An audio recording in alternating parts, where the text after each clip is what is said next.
Bismillahirrahmanirrahim. Assalamualaikum warahmatullahi wabarakatuh. Selamat datang di channel Warga Sipil, tempat berbagi berbagai macam informasi menarik, tips dan trik yang pastinya bermanfaat buat kita semua. Baik Bapak Ibu semuanya, pada video kali ini kita akan coba membahas terkait kenaikan jabatan fungsional akademik. Tapi sebelum kita lanjut, Bapak Ibu, bagi Bapak Ibu yang baru bergabung di channel ini, silakan klik tombol subscribe dan aktifkan lonceng notifikasi agar Bapak Ibu tidak ketinggalan info-info menarik dari channel saya.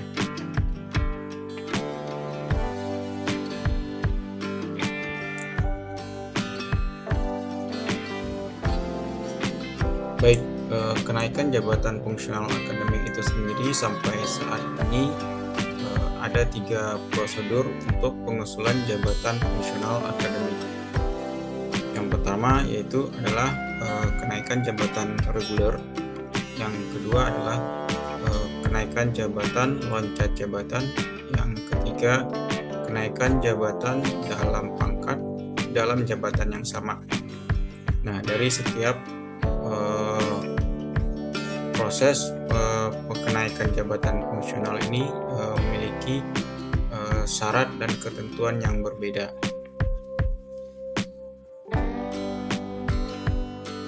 Oke, dari seluruh prosedur kenaikan jabatan fungsional ini, Bapak Ibu tentu sudah diwadahi dengan sistem dari setiap wilayah LLDT di masing-masing wilayah di tempat Bapak Ibu mengabdi.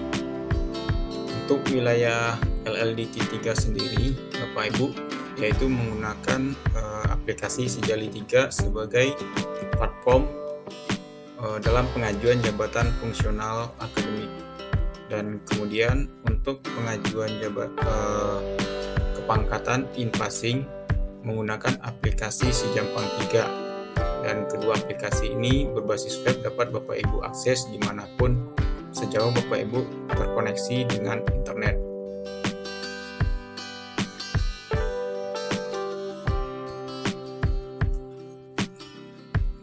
Oke Bapak Ibu semuanya, pada video sebelumnya kita sudah membahas bagaimana cara dan persyaratan untuk kenaikan jabatan fungsional bagi dosen pemula. Nah, pada kesempatan kali ini kita akan coba berfokus kepada kenaikan jabatan fungsional reguler. Oke, mari kita mulai.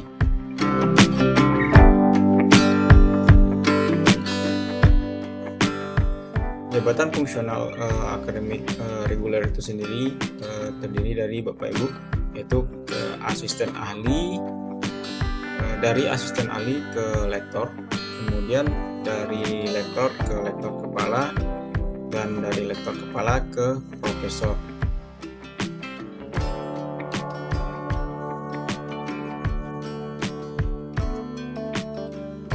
Nah, adapun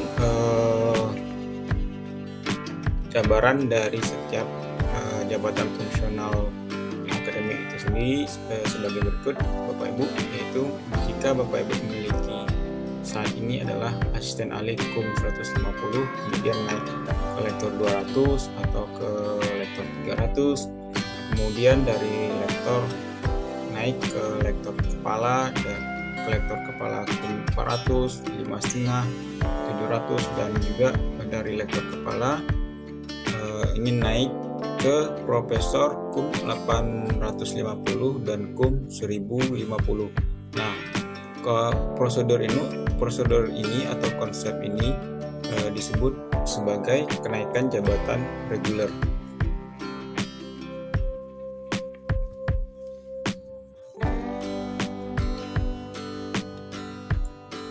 Kemudian Bapak Ibu, di samping dari proses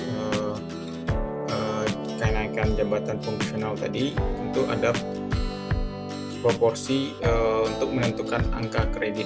Nah, di sini sudah ada tabel. Tabel ini diambil dari PO PAK 2019, di mana tabel ini menjelaskan Bapak Ibu, bagi Bapak Ibu yang akan melaksanakan kenaikan fungsional akademik, Nah, ada dua unsur yang akan dinilai. Pertama itu adalah unsur utama dan unsur penunjang dari asisten ahli itu sendiri, Bapak Ibu, yaitu pelaksanaan pendidikan membutuhkan kurang lebih atau besar dari 55%, kemudian pelaksanaan penelitian besar dari 25%, dan pelaksanaan pengabdian kepada masyarakat dan unsur penunjang itu maksimal 10% dari asisten ahli sampai ke profesor. Nah, ini maksimal ya Bapak Ibu ya. Nah, nilainya maksimal. Kemudian ketika Bapak Ibu naik ke lektor dengan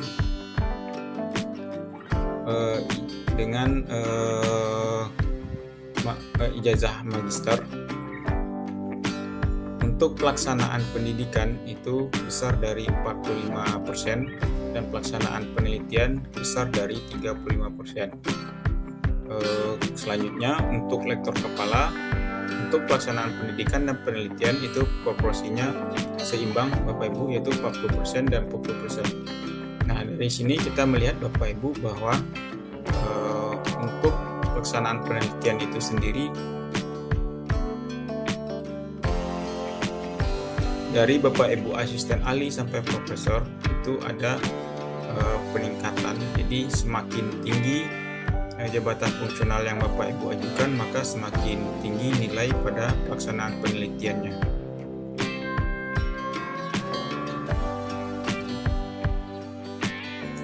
Berikut ini Bapak Ibu simulasi untuk perhitungan angka kredit yang dibutuhkan. Misalnya posisi saat ini Bapak Ibu adalah berada di asisten ahli 150. Kemudian Bapak Ibu ingin naik jabatan fungsional ke lektor 200. Kemudian berapa angka kredit atau PUM tiap unsur yang dibutuhkan. Nah, perhitungannya adalah ketika Bapak Ibu ingin naik ke lektor 200, artinya Bapak Ibu sudah memiliki PUM 150 dari asisten ahli, dan kekurangannya adalah 50 PUM. Dari 50 PUM tadi, masing-masing unsurnya dibagi menjadi bidang pendidikan itu besar dari 45%. Dari ini kita ambil dari tabel tadi Bapak Ibu. Nah, 45% ini dikali dari 50. Jadi nilai minimal yang Bapak Ibu butuhkan adalah kurang lebih 22,5 angka kredit. Kemudian untuk bagian penelitian besar dari 35%, di mana 35% ini dikali dengan angka kredit yang akan dibutuhkan, 35% dikali 50, jadi minimal untuk di bidang penelitian Bapak Ibu membutuhkan angka kredit sekitar 17,5. Nah, untuk pengabdian pada masyarakat dan penunjang itu maksimal ya Bapak Ibu ya, maksimal 10%. 10% dikali 50 sama dengan 5 angka kredit tiap unsurnya.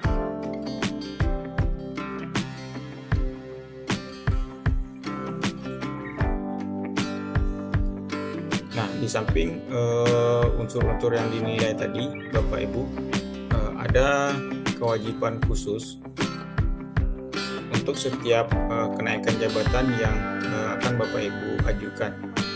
Nah, di sini untuk jurnal nasional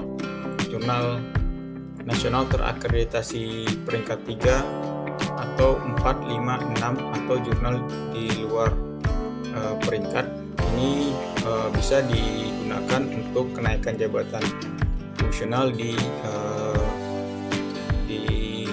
bagian asisten ahli atau lektor. Dan kemudian jika Bapak Ibu mau naik jabatan fungsional ke lektor kepala dengan riwayat pendidikan terakhir itu adalah S2 atau magister, Bapak Ibu wajib memiliki jurnal internasional. Dan ketika Bapak Ibu memiliki ijazah terakhir itu adalah doktor atau S3, maka Bapak Ibu cukup memiliki karya ilmiah atau jurnal nasional terakreditasi atau jurnal nasional terakreditasi peringkat akreditasi 1, 2, atau jurnal nasional terakreditasi dikti. Dan kemudian kalau Bapak Ibu naik jabatan ke profesor, Bapak Ibu itu wajib memiliki jurnal internasional berreputasi.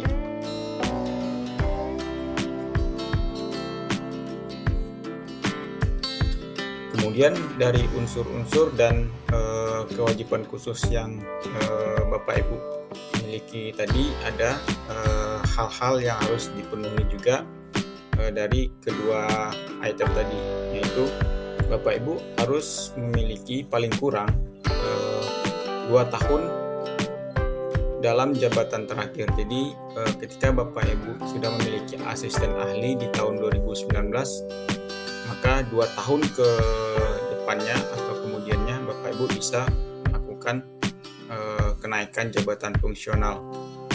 Kemudian mencapai angka kredit yang dipersyaratkan dari setiap unsur-unsur yang akan dinilai.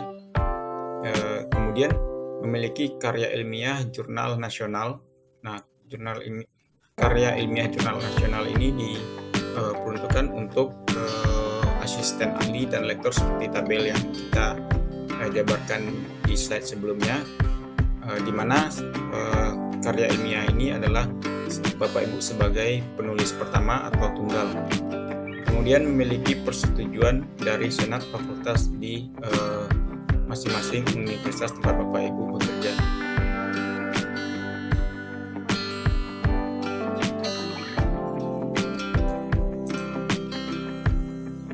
Selanjutnya adalah kenaikan jabatan fungsional untuk ke lektor kepala. Persyaratan yang harus Bapak Ibu penuhi yaitu minimal sudah memiliki 2 tahun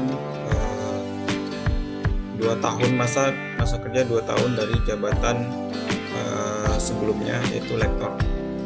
Mencapai angka kredit yang dipersyaratkan dari setiap unsur yang akan dinilai. Kemudian jika Bapak Ibu memiliki ijazah S3 atau doktor, memiliki karya ilmiah pada jurnal nasional terakreditasi sebagai penulis pertama atau tunggal. Jika Bapak Ibu memiliki ijazah terakhir atau pendidikan terakhir magister atau S2, maka Bapak Ibu wajib memiliki 1 buah jurnal internasional sebagai penulis pertama atau tunggal. Kemudian memiliki persetujuan senat dari universitas. Dan yang membedakan dari kenaikan jabatan lektor kepala ini adalah Bapak Ibu wajib memiliki sertifikat pendidik atau serdos. Nah, informasi Bapak Ibu dari LLDikti per tanggal 1 Januari 2023 untuk pengajuan lektor kepala itu tidak lagi diproses sampai ke dikti. Jadi proses untuk penilaian atau proses reviewernya cukup sampai di LLDikti 3, dan nanti proses cetak SK juga di LLDikti 3 wilayah Bapak Ibu masing-masing.